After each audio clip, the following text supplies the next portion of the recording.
Jadi, pada bab 1 ini saya akan membahas tentang yang pertama yakni latar belakang, kemudian yang kedua rumusan masalah, dan yang ketiga yakni tujuan. Baik, untuk yang pertama ialah latar belakang. Jadi, latar belakangnya pengukuran merupakan kegiatan dasar dalam fisika untuk mengetahui besaran suatu benda secara kuantitatif, di mana ketelitian dan ketepatan hasil sangat bergantung pada cara penggunaan alat ukur. Di dalam kehidupan sehari-hari, penggunaan digunakan di dalam berbagai bidang, seperti contoh yakni di bidang pendidikan, industri, maupun di bidang rumah tangga. Melalui praktikum ini, kami sebagai siswa belajar menggunakan berbagai macam alat ukur, menentukan nilai skala terkecil atau NST, serta kami juga bisa menghitung ketidakpastian hasil pengukuran agar memperoleh data yang akurat dan ilmiah. Kemudian untuk yang kedua yakni rumusan masalah, di mana di rumusan masalah sendiri kita akan menjelaskan tentang pengukuran tunggal dan pengukuran berulang. Jadi pengukuran tunggal itu dilakukan hanya sekali, sedangkan pengukuran berulang itu dilakukan secara berulang-ulang lebih dari satu kali. Kemudian bagaimana cara kita melakukan pengukuran yang benar? Yang pertama tentunya kita harus bisa menentukan besaran yang diukur. Untuk yang kedua yakni kita harus memilih alat ukur yang sesuai. Yang ketiga, pastikan alat ukur ini sejajar dengan benda dan pandangan secara tegak lurus terhadap skala. Dan yang terakhir, kita harus mencatat semua hasil ketelitian alat dan kita harus melakukan pengukuran berulang. Di sini saya akan menjelaskan secara spesifik lagi. Yang pertama yakni kita harus menggunakan pengukuran menggunakan mistar, di mana kita harus meletakkan benda sejajar dengan skala titik 0 di ujung benda. Kemudian cara membacanya adalah satu pandangan tegak lurus, di mana ketelitiannya akan kami jelaskan di video berikutnya. Kemudian untuk yang kedua yakni jangka sorong. Kita harus bisa mengenali bagian alat, kemudian kita harus membersihkan kalibrasi dan mengendurkan baut. Kemudian untuk pengukurannya kita harus menggunakan rahang luar, dalam, ataupun batang kedalaman sesuai dengan kebutuhan kita. Cara membacanya yakni baca skala utama dan nonius, lalu kita bisa menjumlahkan keduanya. Untuk ketelitiannya akan kita jelaskan di video berikutnya. Kemudian ada penggunaan mikrometer skrup, ditempatkan pada benda di antara rahang, putar hingga berbunyi, kemudian kunci baut, lalu skala utama dan noniusnya kita harus bisa membaca. Untuk ketelitiannya juga akan kami jelaskan di slide berikutnya. Kemudian untuk yang keempat yakni neraca Ohaus digital maupun neraca Ohaus 3 lengan. Untuk neraca OHS 3 lengan, kita harus menyeimbangkan jarum dengan menggeser beban di ketiga lengan. Kemudian kita jumlahkan ketiganya. Kemudian untuk digital, kita harus menolkan dulu. Jadi di layar itu ada seperti tampilan. Jadi kita harus memulai dengan angka 0. Baru kita letakkan benda. Kemudian di sini saya juga akan menjelaskan tentang NST, nilai skala terkecil. Ada di mistar 0,1 cm. Tapi mistar, jangka sorong, mikrometer skrup, neraca OHS 3 lengan maupun neraca OHS digital itu harus kita sesuaikan dengan praktikum kita yang sebelum-sebelumnya. Perkenalkan, nama saya Muhammad Fafian Masikadi dari absen 22 kelas X4. Saya akan menjelaskan jawaban kami terkait pengukuran berulang. Nah, di bagian jangka sorong rata-ratanya yaitu 3 cm. Untuk delta X-nya yaitu 0,12247 cm. Untuk kesalahan relatifnya yaitu 0,04082489%. Untuk keseksamaannya yaitu 0,959175171%. Nah, di bagian mikrometer rata-ratanya yaitu adalah 16,01 cm. Untuk delta X-nya jawabannya adalah 0,055 cm. Untuk kesalahan relatifnya yaitu 0,0034313529%. Nah, di bagian neraca 3 lengan rata-ratanya yaitu 50,48667 cm. Nah, kesalahan relatifnya dikata risiko. Untuk kesalahan relatifnya yaitu 0,49489908,02%. Nah, untuk keseksamaannya yaitu 50,5100918%. Nah, untuk delta X-nya yaitu 0,20619557 cm. Untuk kesalahan relatifnya 0,04084161449%. Untuk keseksamaannya yaitu 0,04084161449 sama dengan 0,9959151839%. Nah, di bagian neraca Ohaus digital rata-ratanya yaitu 120,346667 cm. delta S-nya 59,559455 cm. Untuk kesalahan relatifnya itu 0,119 cut. Assalamualaikum warahmatullahi wabarakatuh. Perkenalkan, nama saya Muhammad Kenzuran alias Zubair Argasi dari X4 absen 25. Kali ini saya akan menjelaskan tentang pengertian dari pengukuran. Nah, pengertian adalah kegiatan membandingkan suatu besaran yang diukur dengan besaran sejenis yang dihasilkan menjadi satuan. Tujuannya agar kita bisa mengetahui nilai atau besar suatu besaran dengan tepat. Nah, unsur penting dalam pengukuran itu ada 3. Yang pertama adalah alat ukur yang digunakan untuk mengukur. Contohnya adalah mistar, mikrometer skrup, dan ranca Ohaus. Nah, selanjutnya ada besaran, suatu yang dapat diukur. Contohnya seperti panjang, massa, waktu, dan suhu. Nah, yang ketiga adalah satuan, adalah pembanding tetap. Contohnya seperti meter, kilogram, detik, dan derajat Celcius. Selanjutnya kita akan masuk ke tahap contoh sederhana. Nah, di sini kita misal pengukuran menunjukkan panjang hasil adalah 15 cm. Artinya panjang pensil 15 kali lebih panjang dari satuan cm yang digunakan sebagai pembanding. Baik, di sini saya akan menghitung rala tunggal. Yang pertama ada mistar dan panjangnya yaitu delta X sama dengan setengah dikali 0,1 cm yaitu 0,05 cm. Kita menghitung yang pertama adalah yang I, delta X per X dikali 100% yaitu 0,05 dibagi 0,5 sama dengan 0,08 dikali 100% yaitu 2%. Dan yang K 100% dikurangi I yaitu 100% dikurangi 2%. Ya, jadinya 98%. Untuk himpunan penyelesaian ada 2,5 plus minus 0,05. Yang pertama ada 2,5 plus 0,5 yaitu 0,55. 2,55. Dan yang kedua ada 2,5 dikurangi 0,05 yaitu 2,45. Dan yang kedua ada lebar. Delta X sama dengan 1/2 dikali 0,1 cm yaitu 0,05 cm. I sama dengan delta X per X dikali 100% yaitu 0,05 per 2/2,5 yaitu 0,02 dikali 100% jadinya 2%. K sama dengan 100% dikurangi I yaitu 100% dikurangi 2% dan jadinya 98%. Himpunan penyelesaian yaitu 2,5 plus minus 0,05 yaitu 2,5 plus 0,05 sama dengan 2,55. 2,5 dikurangi 0,05 sama dengan 2,45. Dan yang ketiga ada tinggi dari mistar yaitu delta X sama dengan setengah dikali 0,1 cm sama dengan 0,05 cm.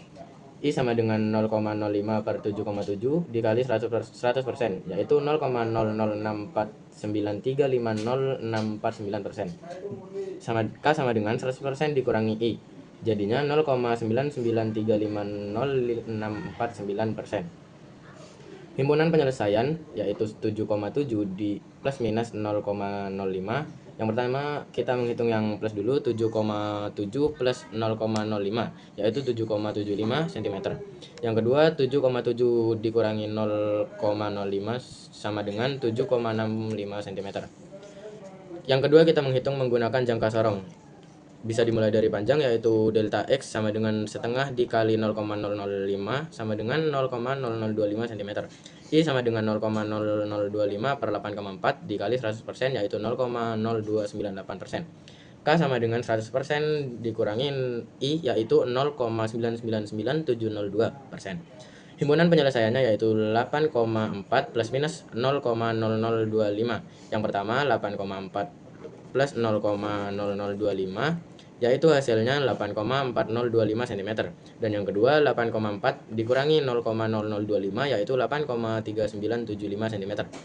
Yang kedua kita menghitung lebar dari jangka sorong yaitu delta X sama dengan setengah dikali 0,005 sama dengan 0,0025 cm. I sama dengan 0,0025 per 3 dikali 100% yaitu 0,0083333333%. K sama dengan 100% dikurangi I yaitu 0,999991667%. Himpunan penyelesaiannya yaitu 3 plus minus 0,0025 yaitu yang pertama 3 plus 0,0025 sama dengan 2,9975 cm. Yang kedua 3 dikurangi 0,0025 yaitu 3,0025 cm. Dan yang ketiga kita menghitung tingginya yaitu delta X sama dengan setengah dikali 0,005 sama dengan 0,0025 cm. I sama dengan 0,0025 dibagi 3 dan dikali 100%, yaitu 0,000833333333% dan K-nya sama dengan 100% dikurangi I, yaitu 0,999991667%. Himpunan penyelesaiannya yaitu 3 plus minus 0,0025 dan yang pertama adalah 3 dijumlahkan dengan 0,0025 yaitu 3,0025 cm dan yang dikurangi 3,0,0025 sama dengan 2,9975 cm. Sekarang lanjut ke mikrometer scope. Mikrometer scope itu bisa dihitung dari pertama delta X sama dengan setengah dikali 0,01 sama dengan 0,005 mm, I sama dengan 0,005 per 16,06 dikali 100%, yaitu 0,0031094527,4%. K sama dengan 100% dikurangi I, yaitu 0,999996891%. Himpunan penyelesaian yaitu 16,08 plus minus 0,005. Yang pertama ada 16,08 ditambah 0,005 sama dengan 16,075 mm.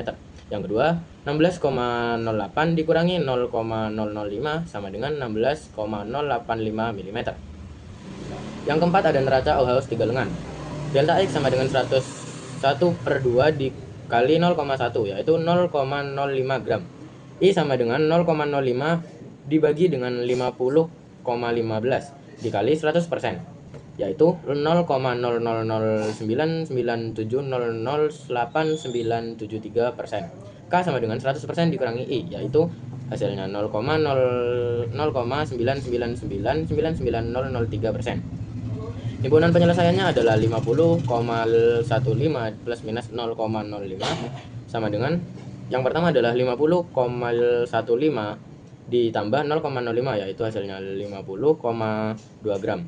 Yang kedua adalah 50,15 dikurangi 0,05 hasilnya adalah 50,1 gram. Yang terakhir adalah neraca Auhaus digital. Delta X sama dengan setengah dikali 0,071 sama dengan 0,0355 gram. I sama dengan 0,0355 dibagi dengan 51,59 dikali 100%, yaitu hasilnya adalah 0,00688117852,2%. K sama dengan 100% dikurangi I, yaitu hasilnya adalah 0,999999311,8%. Himpunan penyelesaian yaitu 51,59 plus minus 0,0355. Yang pertama adalah 51,59 ditambah 0,0355 hasilnya adalah 51,6255 gram. Dan yang kedua adalah 51,59 dikurangi 0,0355 kurang sama hasilnya adalah 51,5545 gram. Selanjutnya saya akan membahas tentang pembahasan. Pertama, apa makna fisik dari hasil pengukuran panjang, diameter, dan massa benda yang diperoleh dengan berbagai alat ukur mistar, jangka sorong, mikrometer, sekrup, dan neraca? Mistar memiliki skala terkecil 1 mm, sehingga hasil pengukuran dengan mistar memiliki ketidakpastian yang lebih besar. Yang kedua, jangka sorong memiliki skala terkecil 0,1 mm, sehingga hasil pengukuran dengan jangka sorong lebih teliti daripada mistar. Yang ketiga, mikrometer sekrup memiliki skala terkecil 0,01 mm. Alat ini merupakan alat yang paling teliti di antara alat yang tadi untuk mengukur panjang, diameter, atau ketebalan benda. Yang ketiga, neraca digunakan untuk mengukur massa. Setiap jenis neraca memiliki skala terkecil yang berbeda-beda. Nomor 2, bagaimana nilai skala terkecil dari setiap alat memengaruhi ketelitian dan akurasi hasil pengukuran yang sudah dilakukan? Ketelitian suatu alat bergantung pada nilai skala terkecil. Semakin kecil NST-nya suatu alat, semakin teliti alat tersebut. Yang kedua, akurasi adalah seberapa dekat hasil pengukuran dengan nilai sebenarnya. Alat ukur dengan NST yang lebih kecil cenderung memberikan hasil pengukuran yang lebih akurat karena dapat mengukur dengan lebih detail dan presisi. Nomor 3, bagaimana perbandingan hasil pengukuran tunggal dan berulang dalam menunjukkan ketepatan dan kesesamaan alat ukur dalam praktikum kali ini? Pengukuran tunggal dilakukan hanya sekali. Ketepatan hasil pengukuran tunggal sangat bergantung pada ketelitian, alat ukur, dan pembacaan yang dilakukan. Ketidakpastian pada pengukuran tunggal biasanya berasal dari setengah nilai skala terkecil alat ukur yang digunakan. Pengukuran berulang dilakukan beberapa kali. Pengukuran berulang dapat meningkatkan keseksamaan karena memungkinkan kita untuk mendapatkan nilai rata-rata. Dengan melakukan pengukuran berulang, kita dapat melihat seberapa dekat perbedaan nilai antar hasil pengukuran. Semakin tinggi kesesamaannya. Nilai ketidakpastian pada pengukuran berulang dihitung menggunakan rumus tertentu. Selanjutnya nomor 4. Apakah hasil praktikum sudah sesuai dengan teori tentang konsep pengukuran dan ketidakpastian yang dijelaskan dalam modul? Hasil praktikum sudah sesuai dengan teori tentang konsep pengukuran dan ketidakpastian yang dilakukan dalam modul. Data yang diperoleh menunjukkan bahwa setiap alat ukur memiliki tingkat ketelitian dan ketepatan yang berbeda sesuai dengan nilai skala terkecilnya. Selain itu, hasil pengukuran berulang menunjukkan adanya sedikit perbedaan nilai yang masih berada dalam batas ketidakpastian ukur. Hal ini membuktikan bahwa hasil praktikum mendukung teori bahwa tidak ada pengukuran yang benar-benar pasti dan selalu terdapat ketidakpastian yang dipengaruhi oleh alat, pengamat, serta kondisi lingkungan. Nomor 5. Apakah selama praktikum muncul kesalahan titik nol, kesalahan paralaks, atau masalah kalibrasi alat dan bagaimana pengaruhnya terhadap hasil pengukuran? Ya, tentunya selama pengukuran muncul kesalahan-kesalahan tersebut. Kesalahan titik nol terjadi ketika alat ukur tidak menunjukkan angka 0 saat belum digunakan, sehingga menyebabkan hasil pengukuran menjadi lebih besar atau lebih kecil dari nilai sebenarnya, tergantung arah penyimpangan skala nolnya. Kesalahan paralaks muncul ketika posisi mata pengamat tidak sejajar dengan skala pengukurannya, sehingga mengakibatkan pembacaan skala menjadi tidak akurat dan hasilnya bisa berbeda antar pengamat. Masalah kalibrasi alat terjadi jika alat ukur tidak dikalibrasi dengan benar sebelum digunakan. Hal ini membuat hasil pengukuran menjadi menyimpang secara sistematis dari nilai yang sebenarnya. Kesalahan tersebut mempengaruhi hasil pengukuran karena mengurangi ketelitian dan keakuratan data. Selanjutnya nomor 6, faktor apa saja yang menyebabkan munculnya ketidakpastian hasil pengukuran baik dari alat, manusia maupun kondisi lingkungan? Faktor yang menyebabkan munculnya ketidakpastian hasil pengukuran dari alat, yang pertama, alat ukur belum dikalibrasi dengan baik. Yang kedua, skala terkecil, alat terbatas sehingga kurang teliti. Yang ketiga, alat sudah rusak atau titik nolnya bergeser. Yang keempat, kesalahan sistematik alat, misalnya jarum tidak kembali ke angka 0 atau skala tidak sejajar. Yang kedua, faktor dari manusianya. Yang pertama, kesalahan dalam membaca skala karena posisi mata tidak sejajar. Yang kedua, kurangnya ketelitian atau keterampilan dalam menggunakan alat. Yang ketiga, kesalahan dalam mencatat atau mengatur alat ukurnya. Yang ketiga, faktor lingkungan. Yang pertama, perubahan suhu, kelembapan, tekanan udara, atau getaran mempengaruhi alat maupun objek yang diukur. Yang kedua, kondisi lingkungan yang tidak stabil seperti ruangan berangin atau alat terkena sinar matahari langsung. Pertanyaan nomor 7, bagaimana cara meminimalkan kesalahan pengukuran dan mengapa ketelitian serta pengulangan penting dalam eksperimen fisika? Cara meminimalkan kesalahan pengukuran, yang pertama, kalibrasi alat ukur terlebih dahulu agar hasil yang diperoleh mendekati hasil sebenarnya. Yang kedua, gunakan alat ukur yang sesuai dengan skala dan resolusi yang tepat untuk besaran yang diukur. Yang ketiga, pastikan kondisi lingkungan terkontrol agar variabilitas pengukuran berkurang. Yang keempat, lakukan beberapa pengukuran berulang dan ambil nilai rata-rata untuk mengurangi kesalahan acak. Nomor 6, catat semua data dengan teliti, sertakan estimasi ketidakpastian. Lalu, mengapa ketelitian serta pengulangan penting dalam eksperimen fisika? Ketelitian penting untuk memastikan bahwa hasil pengukuran sangat konsisten antara satu percobaan dengan percobaan yang lain. Sedangkan pengulangan penting karena memungkinkan kita untuk mengidentifikasi dan mengurangi kesalahan acak. Dengan melakukan pengukuran beberapa kali dan menghitung rata-rata, maka hasil akhir menjadi lebih mendekati nilai sejati. Dari hasil kajian dan praktikum tentang pengukuran dan ketidakpastian, dapat disimpulkan bahwa 1. Setiap alat ukur memiliki tingkat ketelitian berbeda yang ditentukan oleh nilai skala terkecil atau NST. Semakin kecil NST suatu alat, semakin presisi dan akurat hasil pengukurannya. 2. Ketelitian dan akurasi sangat dipengaruhi oleh faktor alat, manusia, dan lingkungan. Kesalahan seperti titik nol bergeser, paralaks, dan kalibrasi yang kurang tepat dapat menyebabkan hasil pengukuran menyimpang dari nilai sebenarnya. 3. Pengukuran berulang sangat penting untuk mengurangi kesalahan acak dan meningkatkan presisi. Dengan menghitung nilai rata-rata dari beberapa pengukuran, hasil akhir menjadi lebih dapat dipercaya. Tidak ada pengukuran yang benar-benar pasti. Setiap hasil selalu mengandung ketidakpastian. Namun, ketidakpastian tersebut dapat diminimalkan melalui penggunaan alat yang tepat, kalibrasi yang benar, serta prosedur pengukuran yang teliti. 5. Hasil praktikum mendukung teori bahwa ketelitian dan pengulangan pengukuran merupakan kunci penting dalam memperoleh data eksperimen yang akurat dan reliable. Saran: 1.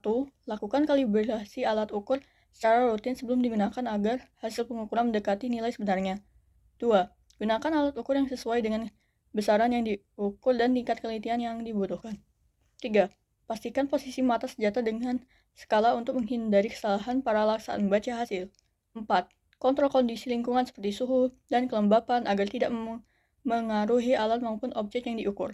5. Lakukan pengukuran berulang dan catat hasilnya dengan teliti untuk memperoleh nilai rata-rata yang lebih akurat. 6. Perhatikan angka penting atau significant figures dalam setiap pencatatan hasil agar sesuai dengan kemampuan alat ukur dan prinsip ilmiah.